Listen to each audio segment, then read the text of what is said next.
There's always a couple of things in there. But Bill is going to be traveling this week, going out to California for a wedding. And Jenny and Jean are going to be traveling to Tennessee for a few days.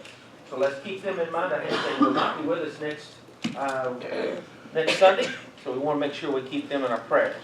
As there's no question how comforting it is to know that people are praying for you when you're traveling. That is something that is a privilege of being a Christian, is knowing that other people are praying for you. And I appreciate that when it happens for us, and we want to remember for other people. You know, we look, Ranch's prayers, we've had such a hectic week. And we have had it as our congregation. Our world has had it with earthquakes and bitterness and the conflicts that we see in Ukraine and everywhere. We see it locally with people arguing and can't get along. So all this stuff that goes on. And we think many times, we need to clean that up. We need to clean up what's going on wrong in the world. And we need to clean up what's going on in our own community. We need to clean up our own lives to get those going better. And there's a lot to be said for cleaning things up. There really is. And we've been looking, I know that I was gone last week and we kind of got off our series a little bit for a couple of weeks. But we've been talking in Philippians and how Paul spoke to the church at Philippi about how to maintain their lives and about how to make sure that when they need to clean up, it's cleaned up. And as we've looked, we've seen that, live a life of joy. We saw that how always Paul would tell them to live a life of joy. And that is so important sometimes. But he also, then we looked at this, live a life of joy and invoke prayer. Is that if we do those two things, it helps us to clean up our lives, helps us to fill our lives with things that should be filled with. And today we're going to kind of continue that. We're going to be looking at Philippians again. We're going to be looking at chapter 1, beginning in verse 27 to 2nd chapter, verse 1. But as we look at this, there's so much when we look at Philippians that one of the things that we see him invoking prayer, we see him encouraging them to live a life of joy, but over and over and over, we see Paul giving the central message of his whole thing to Christ over and over. It is the central point of worship is Christ. The central point of ethical living is Christ. The central point of their lives was Christ over and over. And I think if we're going to look at something, if we're going to get a message out of the book of Philippians, it is that gospel of good news of Christ. To make that the central point in our lives over and over again. And as we look at this, we see that Paul, this is not in Philippians, but in Corinthians. For I decided to know nothing among you except Jesus Christ and Him crucified. I know nothing except that. And we were talking in class this morning about how there's so much that we just don't know. And that's good. We don't need to know it. But if we know Christ, as it tells us in John 17:3, eternal life is to know Christ and to know His Father. To know Christ over and over. But if you will, if you like, turn to Philippians chapter 1, and we're going to begin in verse 27. Only let your manner of life be worthy of the gospel of Christ. So whether I come and see you or am absent, I may hear of you that you are standing firm in one spirit, with one mind, striving side by side for the faith of the gospel, and not frightened in anything by your opponents. This is a clear sign to them of their destruction, but of you your salvation, and that from God.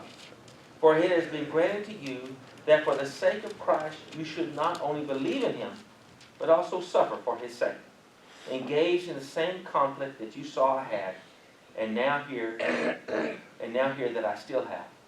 So if there is any encouragement in Christ, any comfort from love, any participation in the Spirit, any affection and sympathy, complete my joy by being of the same mind, having the same love, being in full accord and of one mind. That we see here, let your manner of life be worthy of the gospel of Jesus Christ. Your manner of life be worthy of the gospel of Jesus Christ. And when we see that, when you think of that, may your manner of life be worthy. What comes to your mind? I think that it is pretty typical that we think of an ethical way of life. That's what we want. I think that's what Christ wants for us, is an ethical life. Now, when the train whistle blew there, Will, did you kind of get a little shaken when we heard that train whistle back over there? A little bit. Okay.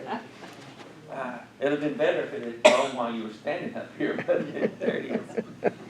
But when we think a manner of worthy of the gospel of Jesus Christ, a life, a manner of life. Sometimes we think of worthy. We think of someone who is worthy of a promotion. That person deserved it. Worthy of an award. That Dak Prescott won the NFL Man of the Year award. That he earned that he was worthy of that. And sometimes we get the idea that when Paul is talking about living a life worthy, then we think, well, man, we've lived a worthy life. That's not what he's talking about at all. He's not talking about earning it.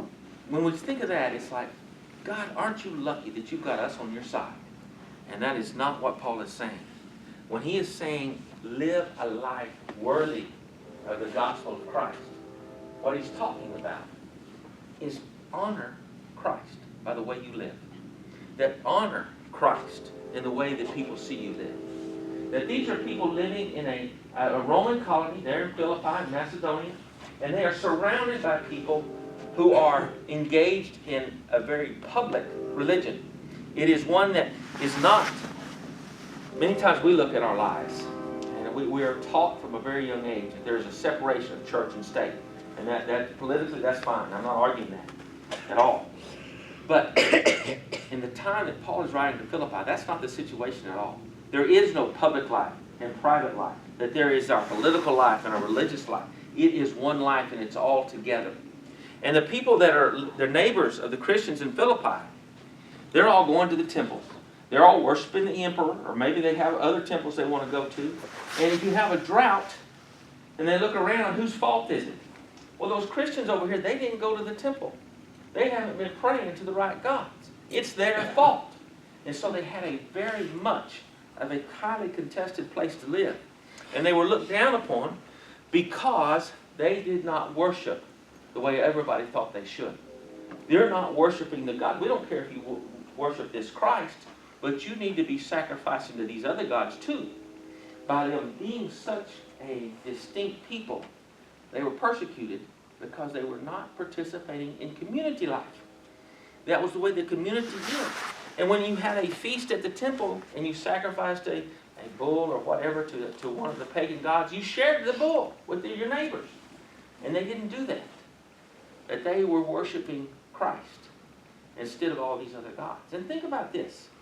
If you're one of those pagans and you hear that they're over there all by themselves, and we've heard that they are engaging in drinking blood and eating bodies, that would be kind of scandalous because they didn't understand. I understand. We know they didn't understand. But that's what they were hearing. That they're over there engaging in eating bodies and drinking blood, and they won't worship here, and now we've got a drought, or maybe my cow died. It's their fault. And what Paul is telling them is live your life in public to be worthy of the gospel of Jesus Christ. One of the things that we see there, that your life, that is a word that means public life. I'm not going to go into Greek. I don't know Greek. I'm just telling you what I've tried to learn. And it means their life together.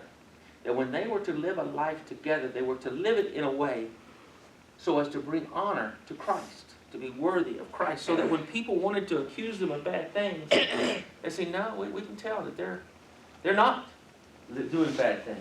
They're good people. And they would live their lives, as it says in Galatians, no slave, no free, no male, no female, that everybody's equal. That's not the way you lived in Rome. That's not the way you lived in the Greco-Roman world, that everybody's equal. By no means. It was very much what you strive for is to get your way up the ladder so that you could have all these people down below you. And here are all these people living as one and being equal. And they wanted you to live your life in a manner worthy of the gospel of Christ, the good news of Christ. Again and again we see that of Christ. And when we think of it, when we think of living in a way that is worthy of the gospel of Christ and the The rest of that verse, Paul tells us that I may hear of you that you are standing firm in one spirit, with one mind, striving side by side for the faith of the gospel. That the way that you live worthily for the gospel of Christ is to be of one mind, standing firm, working together, side by side for the faith. That this is the way that where he was encouraging them to live in a manner that is worthy of the gospel of Christ, is to live a life unified together. And we say that, we know that unity was so important to Paul over and over, particularly in Philippians, but other letters is also. Unity is so important. And sometimes we think unity means, Kay thinks unity is that as long as we all obey her, then we're all unified. That's the way it goes in our house. It works. It works. But, and many times we take that when we're in any kind of group. I got to tell you that in the courtroom, as long as everybody does what I say, we're pretty unified. And I like that. But now, other judges may be different than that. I don't know. But that's not what it means by unity. It doesn't mean that we all have to always agree on everything. It doesn't always mean that we have to have exactly the same ideas.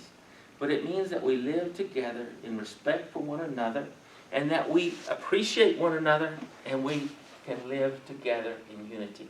Even though there may be differences, even though some may be, in this instance, slave or free in Philippi, or there may be some that have money and some that don't, but everybody could live together in unity, is what Paul is saying. Many times I think unity means that I'm going to go out to Mac Night, build a ball around Mac Night, or around our little portion of Mac Night, and I'll live here, and I'll leave everybody else alone, and that means we're living in harmony and unity. That's not what it means either. It doesn't mean that we bury our heads in the sand. It doesn't mean that we don't participate together. It doesn't mean that we can't have a discussion, that we can't agree sometimes, or disagree sometimes, but that we live in unity. It's the thing that Paul is encouraging us to do. As we look at this, we know that when we have, this is in John 13, by this all people will know that you are my disciples, if you have love for one another. That then when we're talking about unity, it's not that we always agree, but that we always love one another. And that's one way that the people will know that we live in a manner worthy of the gospel of Christ.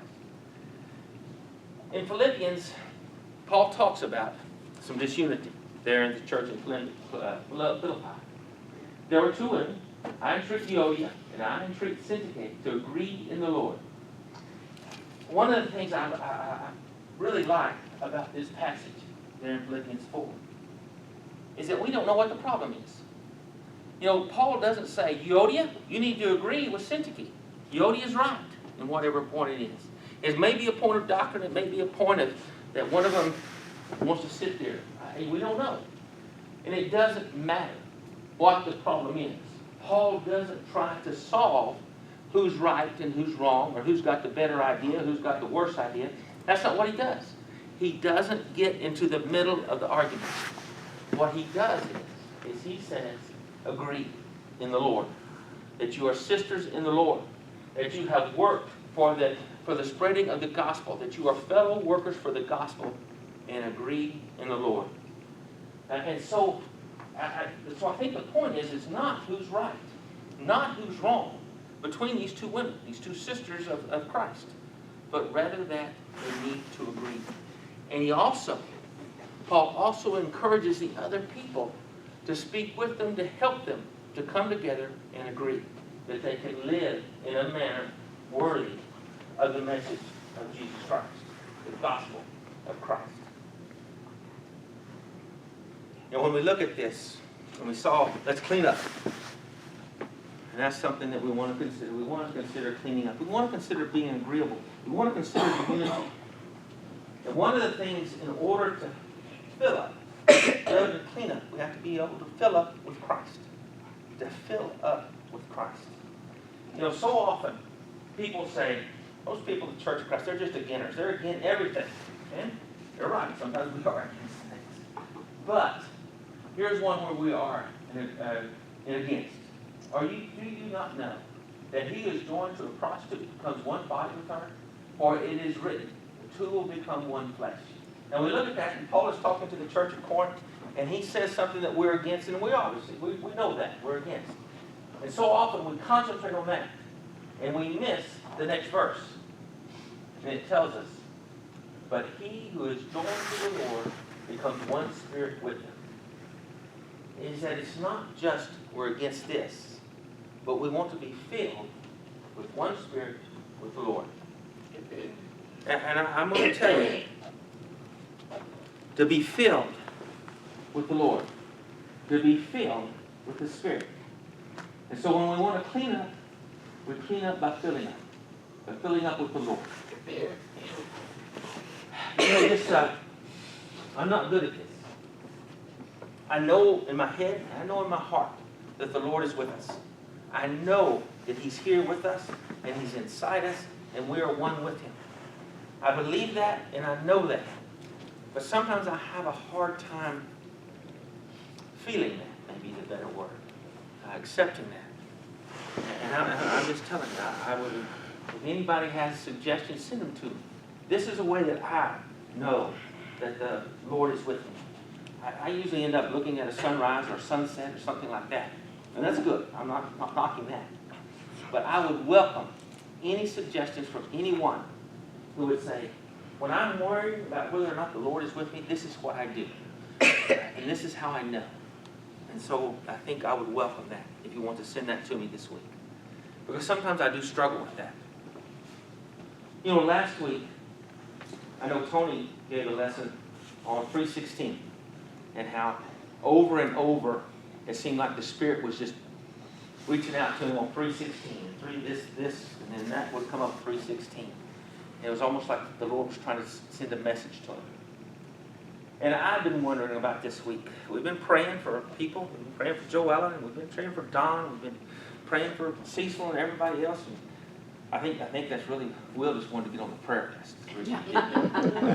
Maybe not. But as we went through that, and I was trying to think of a way to express the Lord being with us. And I was struggling on those things. And then it kind of the same thing. So like they just kind of hit me is that we're praying a lot for Don, and you're worried about examples of how to show the Lord is with us. And it was almost like those two things that the Spirit was trying to send a message to me. Is look at Don. If you're worried about figuring out of how the Lord is with us and how He lives with us and lives within us and guides us our steps and leads us through life. Is look at Don. And those two things kind of came to me as I was thinking. And so I think that I would welcome y'all to send me something about filling up with the Lord, of how to do that. And I think we all know the Lord is with us. But sometimes it feels like He's not as close as I want Him to be. And I know the old story is that if you're feeling not close to the Lord, He's not the one that moved. I'm not arguing that. I know that. But as we go through this, so you can contemplate living a life worthy of the gospel, of living a life filled with the Lord, of having Christ being the center of our life. I want us to remember Don, and because I think he's an example of that. If we're looking for a way to think of that. But whatever it is, be filled with the Lord. If you think you've got a problem, a bad habit, something that you need to clean up, and we all do, be filled with the Lord. Don't do it on your own, because it won't work. Rely upon the Lord. Put our faith in the Lord, just as Paul tells us here, is be with the Lord. Live a life worthy of the gospel of Jesus Christ. The gospel. Live a life filled with the gospel. And that is our lesson today. If anyone has a point, or if they have a need, if you want to come to Christ, if you have need of prayers, if you have anything we can help you with, we are a family. And we want to be here as a family for you. But if you have any need, if you would come as we stand. I hear